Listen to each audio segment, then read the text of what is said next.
I got on my bike. This particular day, I do know that I was going very slow. I had put on all my equipment, gloves, jacket, zipped it up, put my phone in my pocket, helmet on, went up the street. Normally, like I go, I saw a slight flash. It wasn't a deer, it wasn't an animal, it wasn't a car. I could see it all the way up the street. And when I looked down, I was already going into a curve, and I looked down and I was about this far, my front tire was about this far from off the road, but I was going into a curve, and that's all I remember. And after that, it was 8 days later. We got the call, an NBC motorcycle, so we just grabbed our stuff and went to the helicopter. My youngest son happened to be passing the scene of the accident. He got on the phone and he was like, yeah, Mom, Breylan's been in a really bad accident and it's not looking good. We're flying to the scene and we get a report from the ground folks saying that it's amputation of the leg. So we know pretty much what we have when we land. We landed in a front yard. It was a nice big front yard. Fire had blocked the area for us, and a couple of the guys met us and said they're just down the way a little bit, and we could see the accident scene. And they told us that he initially was kind of unresponsive. He had lost a lot of blood.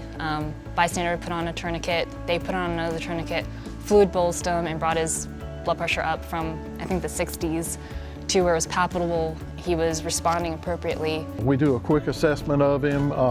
Marin's up there at the head. She's looking at airway, anything like that. We hook our monitor up to him so we can get our first set of vital signs. His blood pressure is pretty much normal. We took him and we loaded him up and secured him to our sled in the helicopter, and we were gone. The entire hallway going to the trauma room was lined with police officers from everywhere.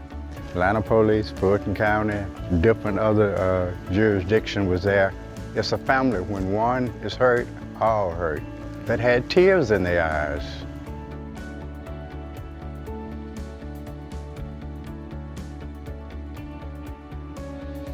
I didn't realize it till the second day, and once I realized it, because they didn't tell me, hey man, you don't have a leg, you know. But once I realized it, I looked down and I just took a breath and said, well, how I'm gonna get over this? And let's go, what you gotta do, you know. And I never thought anything about not going back to work. While I was in therapy, my stump got infected. I had to go back in and do another surgery and recut. And so then the process started all over again. And once it started over again, it healed perfect. I went to ProCare. They were great. I deal with a guy named Seth there, and he got me fitted. You go in, they do a mold. When it gets back, and he rushed for me because he had me up and walking before Thanksgiving.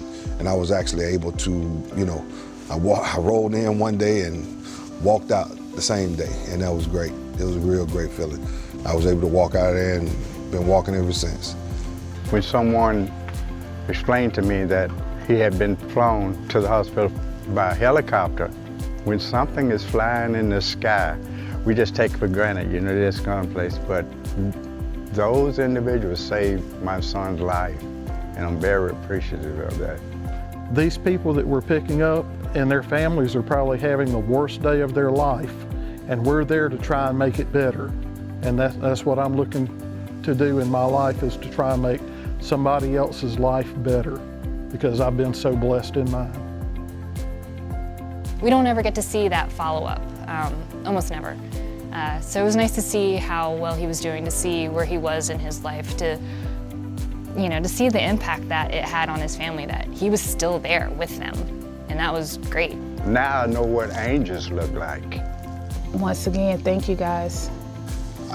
Thank you. That's all I can really say. You know, that's all I can really say is thank you. My family thanks you.